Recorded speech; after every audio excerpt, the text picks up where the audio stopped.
Halo semua mahasiswa, kembali berjumpa dengan saya, Ibu Ayu, di Mental Health Nursing 1. Dalam pertemuan kali ini, kita akan membahas asuhan keperawatan untuk pasien dengan ansietas. Ini adalah capaian pembelajaran mahasiswa pada topik kali ini. Yang pertama, Anda diharapkan dapat menjelaskan tentang ansietas. Yang kedua, Anda dapat melakukan pengkajian pada klien dengan ansietas. Kemudian Anda diharapkan dapat melakukan intervensi untuk mengontrol ansietas pasien. Lalu Anda dapat mengevaluasi apa yang sudah dilakukan kepada pasien dengan ansietas. Dan diharapkan mahasiswa dapat mempraktekkan asuhan keperawatan pada ansietas ketika dilakukan role play.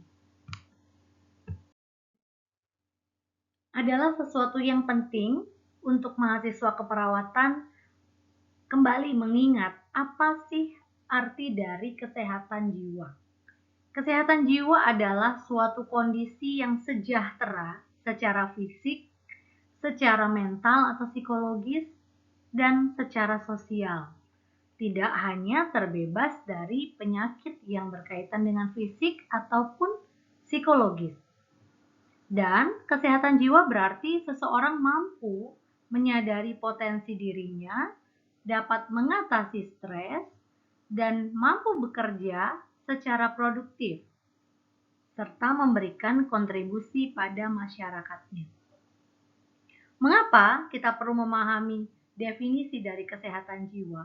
Karena ternyata masalah kesehatan jiwa yang berkaitan dengan terganggunya kesejahteraan psikologis itu dapat dialami oleh kita semua, baik orang yang sehat secara fisik, orang yang sakit secara fisik dan berisiko mengalami masalah kesehatan jiwa, maupun orang yang memiliki masalah kesehatan jiwa. Coba sekarang, apakah hari ini Anda sudah mengalami ansietas atau kecemasan? Silakan direfleksikan masing-masing.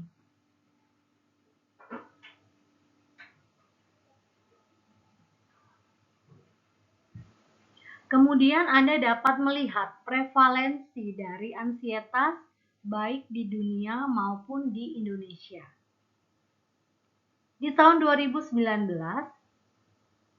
kita paham di 2019 itu belum terjadi COVID. Di situ sudah menjadi masalah kesehatan yang mempengaruhi banyak orang. Kemudian 4% dari total populasi mengalami masalah ansietas, anxiety disorder. Kalau sudah sumbernya WHO, maka anxiety disorder ini yang pasien yang sudah didiagnosis ya, artinya sudah mencari pelayanan kesehatan, sudah ditegakkan diagnosanya oleh psikiater. Oke. Yang paling bawah, 26,6% individu memiliki pengalaman ansietas dari ringan sampai dengan berat. Ini mulai dari COVID-19 pandemi, makin berat. Banyak orang mengalami ansietas ketika terjadi pandemi.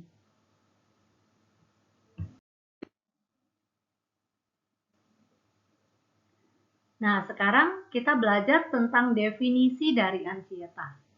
Menurut Stuart, ansietas adalah ketakutan atau rasa takut yang tidak spesifik, yang dibarengi dengan ketidakpastian, ketidakberdayaan, isolasi, dan rasa tidak aman. Sedangkan menurut Kennerly, ansietas adalah sesuatu yang penting untuk bertahan hidup karena mempersiapkan diri kita dalam mengatasi stres atau bahaya. Kita ambil contoh di dalam kehidupan sehari-hari mahasiswa keperawatan. Adanya evaluasi setiap pertengahan semester, UTS atau akhir semester, sudah pasti membuat mahasiswa menjadi stres, meningkat tingkat stresnya.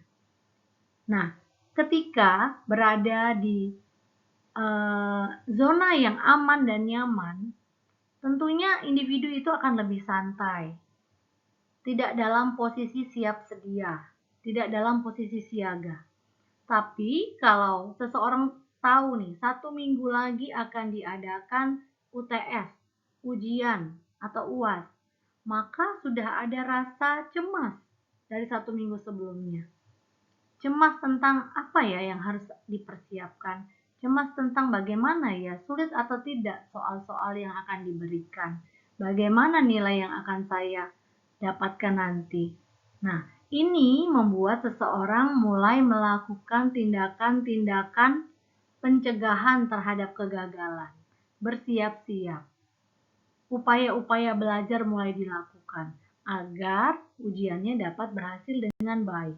Jadi sebenarnya ansietas dalam level tertentu itu sangat-sangat kita perlukan agar kita memiliki performance, produktivitas yang baik. Seperti saya sampaikan pada slide sebelumnya bahwa ada level-level dari ansietas. Di level ringan, seseorang akan lebih waspada, lapang persepsi meningkat, menumbuhkan kreativitas dan motivasi. Ini cocok sekali dengan contoh pada slide sebelumnya. Ketika 1 minggu sebelum ujian, mahasiswa akan waspada, langsung alert. Lalu lapangan persepsinya meningkat, maka ia akan mencari cara untuk melakukan strategi agar ujiannya dapat berhasil dengan baik. Akan membuat jadwal belajar misalnya, akan mengumpulkan materi-materi apa saja yang harus dipelajari, akan melihat lagi harus berapa target yang saya capai sehingga saya dapat memperoleh nilai yang cukup untuk lulus, misalnya seperti itu. Kemudian ada level kedua, yaitu level sedang. Di level ini individu hanya fokus pada hal yang penting dan tapi masih mampu mengikuti perintah. Ini dari segi kognitifnya, ya. Kemungkinan pada level sedang sudah mulai terjadi perubahan pada fisiologis. Ya, kita ingat lagi pada topik-topik sebelumnya kita pernah belajar tentang respon stres. Ibu minta para mahasiswa mengulang kembali. Ketika ada stresor, apa saja respon stres secara fisiologis? Ya, apa yang terjadi dengan jantung? Apa yang terjadi dengan pembuluh darah dan tekanan darah? Apa yang terjadi dengan sistem pencernaan? Apa yang terjadi dengan sistem urinari dan perkemihan? Ya, apa yang terjadi dengan kulit?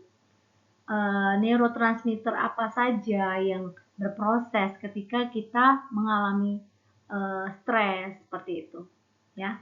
Nah, bayangkan Anda sedang ada di ruang ujian, misalnya, ini di ansietas sedang. Maka sudah hanya fokus pada mata kuliah yang diujikan, gitu, ya. Tentu saja ansietas saat Anda ada di ruang ujian, di hari ujian, dengan ansietas 1 minggu lalu itu berbeda. Ya, ketika di ruang ujian mampu nggak mengikuti perintah? Mampu berpikir dengan baik, masih mampu. Fokusnya tapi hanya pada ujian. Ketika ditanya tentang apa rencana kamu di weekend nanti, mungkin Anda tidak dapat berpikir dengan baik untuk merencanakan aktivitas weekend nanti ketika sedang ada di ruang ujian, karena hanya fokus pada mata kuliah yang diujikan tersebut. Oke, kita pindah lagi ke level selanjutnya, yaitu ansietas berat. Di sini sudah mulai ada penurunan lapang persepsi. Persepsi berarti baik kognitif maupun yang sifatnya indera, ya, sense. Jadi mulai ada penurunan persepsi. Ketika diajak ngomong mulai turun, ya, konsentrasinya, mulai nggak nyambung. Kemudian tidak fokus. Bila disuruh mengingat, kalian tadi lihat nggak ada teman saya nyamperin kamu? Ketika dia sedang ansietas berat, nggak bisa disuruh mengingat hal seperti itu, karena persepsinya menurun. Oke, misalnya kejadiannya apa sih ini ya? Contohnya sedang berdekatan dengan pencopet, ya. Di suatu kondisi, bayangkan Anda sedang berada dekat dengan pencopet yang sedang beraksi mengambil dompet dari targetnya. Di situ Anda ada di bus yang sama. Karena Anda sebagai saksi pasti udah secara fisiologis ya berdetak kencang jantungnya. Kemudian mungkin tangannya udah dingin. Ya. Kemudian mungkin mulai bingung, ngeblank ya, harus ngapain, harus turun atau harus berteriak atau seperti apa, ya udah berat. Kemudian panik. Nah, kalau di level panik ini sudah ada peningkatan aktivitas motorik, ya sudah mengalami kegelisahan, ya gelisah, mondar mandir yang tidak bisa dikontrol, tidak mampu lagi berkomunikasi, mulai ada pikiran-pikiran yang irasional. Dan di level panik ini udah pasti individu memerlukan bantuan dari psikiater. Untuk dapat mengetahui tingkatan dari ansietas, kita bisa menggunakan beberapa alat ukur ini. Ya, ada Depression Anxiety Stress Scale, ada State Anxiety Scale, dan Hamilton Anxiety Rating Scale. Ini dapat digunakan dan dapat melihat apakah ini anxiety-nya menuju ke level yang berat, ringan, atau sedang ya. Oke, di keperawatan jiwa 1 ini, asuhan keperawatan pada pasien dengan ansietas itu sangat penting. Kami berharap para mahasiswa dapat menguasai asuhan keperawatan pada pasien dengan ansietas. Ya, ini ada beberapa riset yang pernah dilakukan. Oleh Tamu et al. 2025, disampaikan bahwa sebenarnya pengetahuan perawat tentang asuhan keperawatan pada pasien dengan ansietas yang berada atau yang dirawat di rumah sakit itu levelnya dalam kategori yang moderate atau sedang. Tetapi aplikasi dari nursing care untuk ansietas itu sudah dalam kategori yang baik. Artinya apa? Perlu ada refreshment pada perawat-perawat yang bekerja di rumah sakit. Bagaimana sih yang update tentang asuhan pada pasien dengan ansietas? Karena pasien dengan yang dirawat di rumah sakit itu sangat berpotensi mengalami ansietas atau kecemasan. Kita lihat di dua penelitian selanjutnya. Ansietas juga dirasakan dengan pasien pada penyakit yang lainnya, penyakit fisik seperti diabetes mellitus yang dirawat di rumah sakit. Diabetes mellitus adalah salah satu penyakit yang memerlukan perawatan yang panjang, ya. Kemudian memiliki komplikasi yang banyak. Oke. Nah, oleh karena itu pada penyakit-penyakit tersebut tidak jarang pasiennya juga mengalami masalah psikososial, yaitu kecemasan. Biasanya cemas karena apa? Cemas tentang pengobatan, cemas tentang bagaimana merawat diri saya dengan penyakit ini, cemas tentang kesembuhan, cemas tentang biaya. Jadi banyak hal yang bisa membuat pasien itu merasa cemas ketika dirawat di rumah sakit. Kemudian, riset selanjutnya, anxiety can be experienced at various age, from children to adults, ya.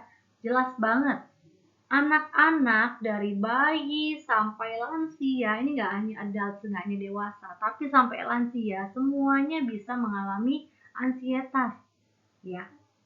Dirawat maupun tidak dirawat. Untuk penelitian Pramesti ini adalah pasien yang dirawat di rumah sakit. Anak-anak, ya, apalagi anak-anak. Proses hospitalisasi biasanya di rumah atau di rumah sakit, bertemu dengan orang baru yang bukan caregiver-nya, tentu saja membuat ia merasa cemas. Tidak hanya anaknya, orang tuanya yang merawat di rumah sakit pun cemas juga. Karena takut, misalnya takut infusnya ditusuknya tidak berhasil misalnya. Atau takut gejalanya makin parah, seperti apa ya. Kemudian juga pada tindakan-tindakan yang invasif ya, atau operasi. Nah, itu juga meningkatkan tingkat ansietas pada pasien yang dirawat di rumah sakit. Oke, sekarang kita melakukan nursing assessment. Di pengkajian psikososial sebenarnya tidak cuma mengkaji tanda dan gejala saja ya, ada banyak predisposisi, presipitasi yang harus dikaji juga, selain tanda dan gejala yang berkaitan dengan diagnosa perawatan yang diangkat. Oke, untuk pengkajian ansietas ini yang Ibu sampaikan di sini adalah respon ketika mengalami stresor dan juga bagaimana kemampuan pasien itu untuk mengatasi. Oke, coba tolong di list masing-masing di catatannya masing-masing ya.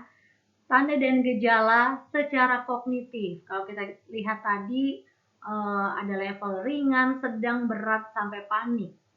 Secara kognitif, bagaimana perubahannya, gradasinya, range-nya bagaimana? Di level sedang, pasien masih mampu berpikir dengan baik. Fokusnya baik ya. Tapi di level sedang, berat sampai dengan panik, pasien sudah mulai mengalami kehilangan fokus dari pikiran, tidak mampu berkonsentrasi ya. Kemudian, kognitif tidak hanya konsentrasi, tapi juga tentang memori, kemampuan mengingat. Semakin tinggi ansietasnya, maka kemampuan mengingatnya juga semakin rendah, gitu ya. Lalu afektif, perasaan. Merasa cemas sudah pasti. Afektif didukung juga dengan data-data objektif, jangan lupa. Ya, afek atau mimik wajahnya seperti apa. Tampak tegang, tampak cemas, ya. Apalagi apabila Anda dapat membantu pasien itu untuk mengukur level ansietasnya dengan menggunakan instrumen yang saya sampaikan di atas tadi, itu akan lebih baik. Sehingga dapat lebih terukur, ya. Behaviornya. Contoh perilaku yang menunjukkan pasien sedang cemas itu seperti apa sih? Banyak bertanya tentang penyakitnya, tentang sumber stresornya, ya, sumber stresnya atau stresornya. Banyak bertanya. Kemudian melakukan repetisi atau pengulangan perilaku ya, bolak-balik, mondar-mandir, seperti itu. Kemudian fisiologis. Fisiologisnya orang yang cemas, tekanan darahnya meningkat, heart rate-nya meningkat, ya, terutama di cemas berat sampai dengan panik. Pola napasnya meningkat. Frekuensi BAB dan BAK, ada yang menurun, ada juga yang meningkat. Kemudian vaskularisasi ya, akralnya dingin misalnya, banyak berkeringat, dan lain sebagainya. Cek lagi apa tanda dan gejala dari stres, ya, respon fight or flight, dicek lagi. Kemudian sosial, ya, sosial apakah dia dapat berinteraksi dengan lingkungan di sekitarnya ketika sedang mengalami anxiety. Tentu berbeda masing-masing level. Ya, kita tahu tadi di level berat sampai dengan panik, orang tidak bisa lagi diarahkan. Ya, jadi pasti mengalami masalah dalam melakukan relasi sosial. Oke, yang kedua adalah stresornya apa? Penyebab cemasnya apa? Jadi yang paling penting adalah cara kita dalam mengkaji atau menggali apa penyebabnya. Jadi kita bisa sampaikan apa yang membuat Bapak atau Ibu akhir-akhir ini merasa cemas. Ya, ada atau tidak hal-hal yang lagi sering sekali menguras pikiran, menguras emosi Bapak dan Ibu. Nah, itu adalah hal yang menyebabkan cemas, ya, stresornya dikaji. Oke. Kalau pasien dirawat di rumah sakit, beberapa pasien mayoritas penyakitnya yang membuat ia mengalami kecemasan, ya. Tapi tidak hanya penyakit, selain itu ada hal lain lagi seperti yang saya sampaikan tadi. Faktor ekonomi, faktor peran ketika dirawat, peran-peran lainnya yang terganggu.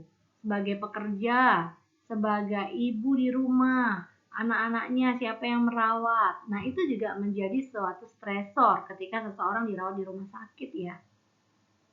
Nah, kemudian ability to cope with anxiety. Kemampuannya seperti apa dalam mengatasi kecemasan ini? Apa yang sudah dilakukan? Oke, ini rasanya tidak nyaman ya. Ibu berada di rumah, kemudian meninggalkan ibu berada di rumah sakit harus dirawat dan meninggalkan anak-anak. Rasanya ibu mengalami cemas ya. Pikirannya selalu memikirkan anak-anak yang ada di rumah ini tidak nyaman sekali. Kira-kira apa yang ibu lakukan untuk mengatasi ketidaknyamanan perasaan tersebut? Itu perlu digali dulu oleh perawat untuk mengetahui, oh pasien saya ini ada di level mana ya dalam mengontrol ansietasnya. Karena pada kondisi tertentu kita akan bantu pasien kita untuk mengontrol ansietasnya. Ini adalah intervensi keperawatan yang harus dikuasai oleh nurse. Yang pertama, untuk mengontrol ansietas, Anda dapat melakukan teknik relaksasi napas dalam atau slow deep breathing. Yang kedua, distraksi, hipnosis 5 jari atau berfokus pada 5 jari, dan mengontrol ansietas dengan teknik spiritual. Oke, ini adalah hal yang penting yang perlu diingat oleh perawat.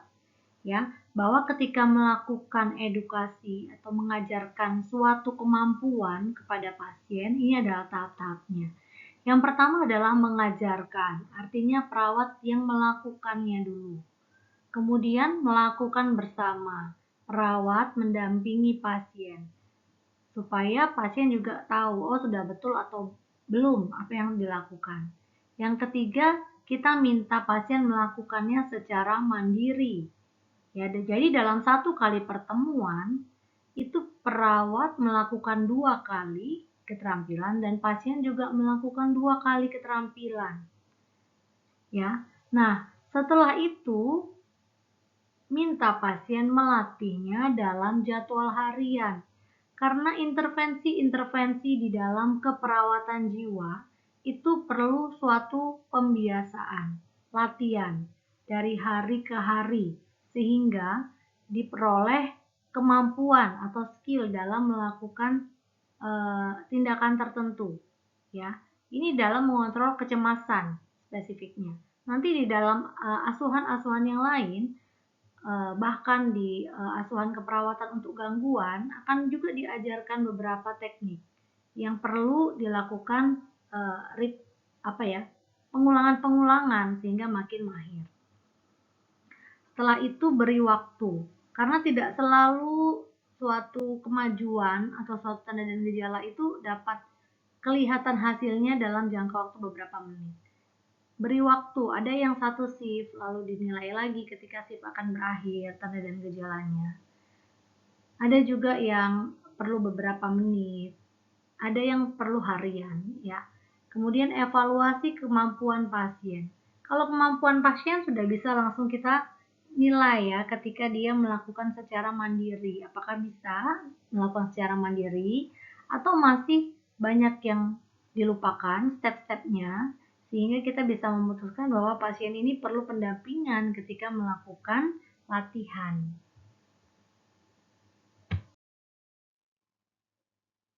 Oke, yang pertama kali yang selalu diajarkan adalah slow deep breathing atau teknik relaksasi napas dalam.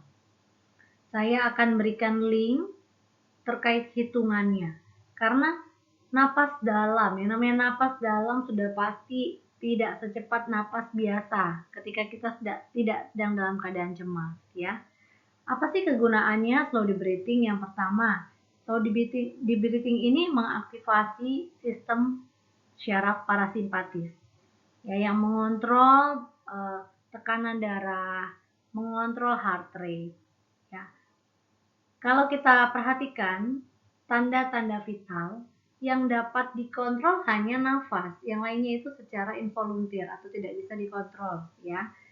Oleh karena itu, dengan mengubah pola napas, diharapkan juga dapat menurunkan kecepatan dari tanda vital yang lainnya. Oke, yang kedua adalah meregulasi oksigen dan karbon dioksida, sehingga dapat merangsang relaksasi. Ya, dengan kecukupan oksigen yang sesuai, maka diharapkan dapat lebih fokus lagi dalam berpikir, dapat lebih tenang lagi. Ya. Kemudian meningkatkan variabilitas dari heart rate, ya, dengan menurunkan frekuensinya. Kemudian juga untuk menurunkan ketegangan otot. Ya. Slow deep breathing ini sangat mudah dilakukan, tapi memang perlu dipandu, apalagi ketika pasien dalam keadaan cemas. Dan minim biaya, tidak ada biaya sama sekali yang dikeluarkan, karena hanya menggunakan teknik yang dapat dilakukan secara mandiri. Oke, saya akan berikan link menuju video slow deep breathing di luar dari PPT ini. Teknik kedua adalah distraksi. Distraksi ada dua, aktif distraksi dan distraksi pasif. Aktif berarti melibatkan pasien. Ya, contoh-contoh kegiatannya adalah misalnya dengan permainan. Jadi ada gerakan, ada teknik psikomotor yang kita minta pasien untuk melakukannya. Kemudian membaca buku, ada proses berpikir, ada proses membuka halaman-halaman lembar-lembar buku. Menulis, itu juga termasuk distraksi aktif. Yang kedua adalah distraksi pasif. Distraksi pasif, kegiatan yang dilakukan oleh pasien ini lebih minim, ya. Contohnya menonton kartun, ya. Kemudian mendengarkan musik, itu lebih minim. Mengapa distraksi ini dapat menurunkan kecemasan atau ansietas? Yang pertama, karena distraksi itu mengubah fokus dari pikiran pasien. Yang tadinya fokus mikirin penyembuhan penyakitnya, fokus dengan hal-hal yang negatif di dalam pikiran. Akhirnya kita minta untuk melakukan permainan. Kita punya aturan permainan, kita punya waktu permainan, ya. Jadi fokus pikirannya juga dialihkan. Kemudian menginterupsi ruminasi, rumination. Rumination adalah siklus dari pikiran negatif. Pikiran negatif ini paling berbahaya karena dengan berpikir negatif muncullah perasaan tidak nyaman, perasaan cemas, perasaan tidak berdaya, perasaan menjadi korban, ya, perasaan sedih. Semua perasaan-perasaan negatif ini muncul dengan negative thinking. Nah, ketika kita distraksi, maka putus dulu siklusnya. Bisa datang lagi nggak sih pikiran negatif? Tentu saja bisa. Oleh karena itu, yang namanya distraksi ini harus terjadwal, seperti yang saya sampaikan di depan tadi. Masukkan distraksi dalam jadwal kegiatan harian. Kalau di satu hari itu 24 jam, berapa kali pasien diminta untuk membaca buku? Berapa kali pasien diminta untuk melakukan permainan tertentu? Berapa kali pasien diminta untuk mendengarkan musik? Ya, kan ada banyak jenis-jenis kegiatan distraksi. Jadi silakan Anda mengidentifikasi jenis distraksi pasif apa aja, aktif apa aja, dan itu bisa dipakai untuk mendistraksi kecemasan.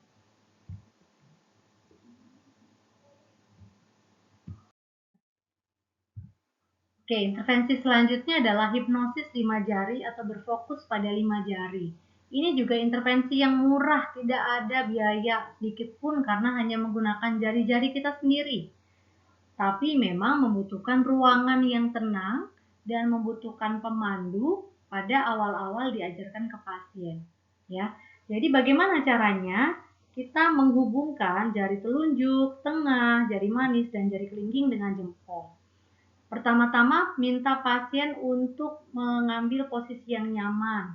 boleh tidur. Kalau memang pasien dirawat kan pasien itu akan tidur ya di bed ya. Atau juga boleh dalam posisi duduk kalau memang ini bukan pasien yang dirawat.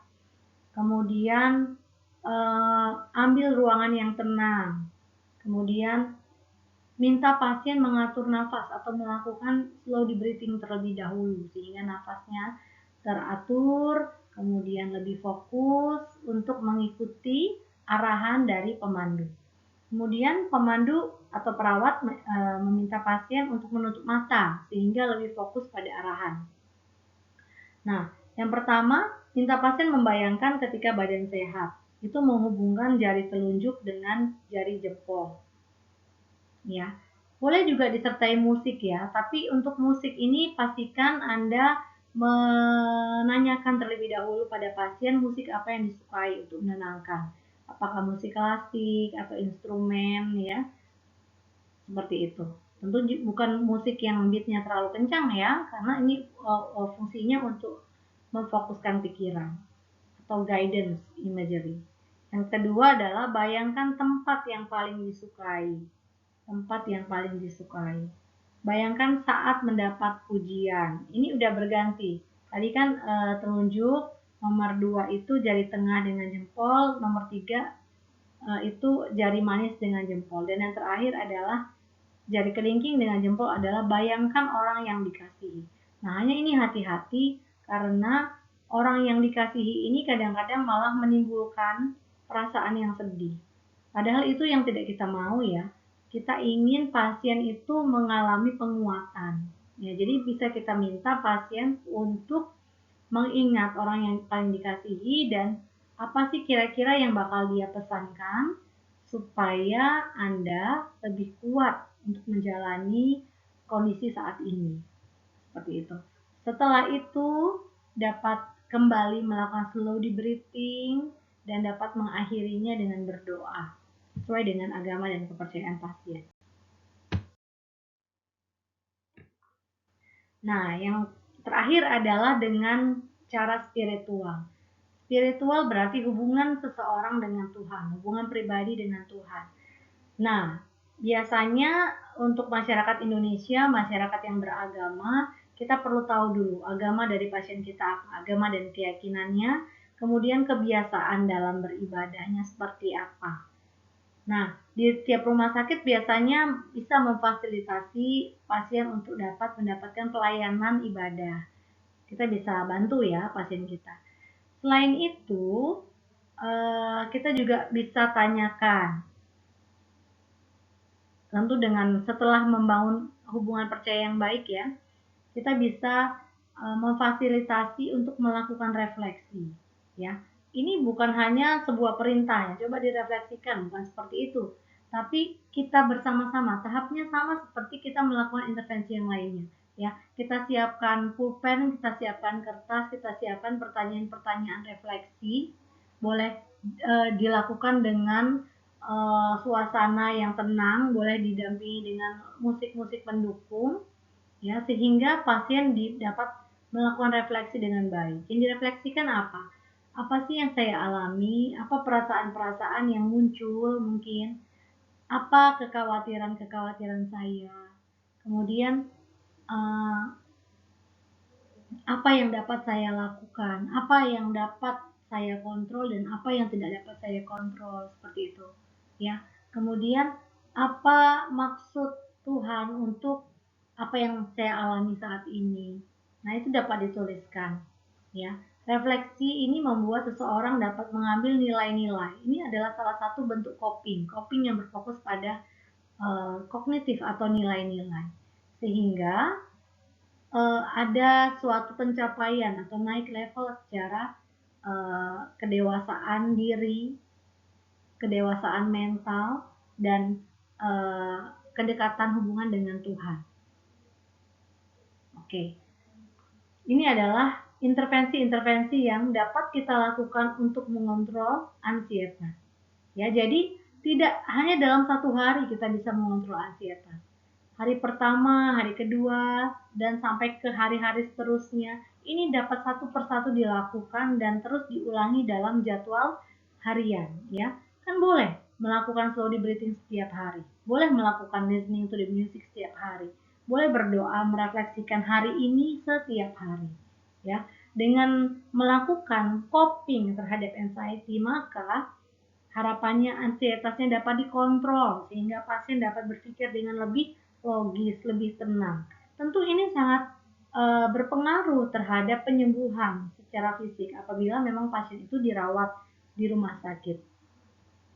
Oke, kemudian kita masuk ke tahap evaluasi.